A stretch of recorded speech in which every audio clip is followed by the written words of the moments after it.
Well, good morning and Good Friday. Today is Good Friday and the day in which all Christians ponder and reflect on the great sacrifice of the cross. We're told in Mark chapter 15, verse 25, that the crucifixion began at the third hour. That's 9 a.m. And we're told in Matthew chapter 27, verse 45, that darkness came over the land at the sixth hour. That's 12 p.m. And finally, in the following verse, in verse 46, we're told that Jesus breathed his last at the ninth hour. That's 3 p.m. That's 6 hours of excruciating suffering on our behalf. Now, there's been lots of critics who look at this and say, well, Jesus' suffering is nothing special. There's been lots of people who have suffered throughout history. Look at the slaves who suffered terribly under chattel slavery, or look at all those who suffered under Hitler or communism, or even many Christians who were martyred for their faith. Why should Jesus' suffering be any different? And although it's true that many people have suffered terrible things throughout history, they do not compare to the suffering of Jesus for two specific reasons. What sets Jesus' suffering apart from everything else is two things.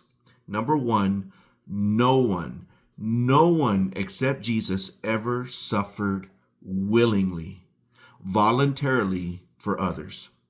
If you go through history and you look at all those who suffered, every one of them would have gladly said no thank you if they had the opportunity to not suffer.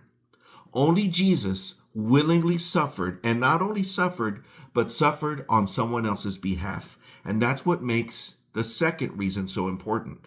The second thing that sets Jesus' suffering apart from all other things is that only Jesus' suffering brought us healing. No other suffering brought healing to the world, reconciliation with God, but Jesus' suffering.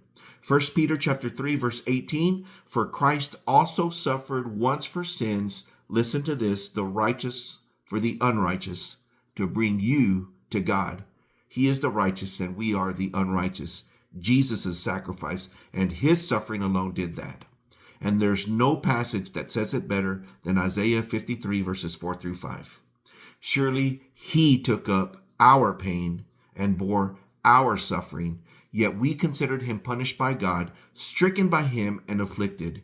But he was pierced for our transgressions. He was crushed for our iniquities. The punishment that brought us peace was on him, and by his wounds we are healed. Praise the Lord for such great suffering on our behalf. God bless.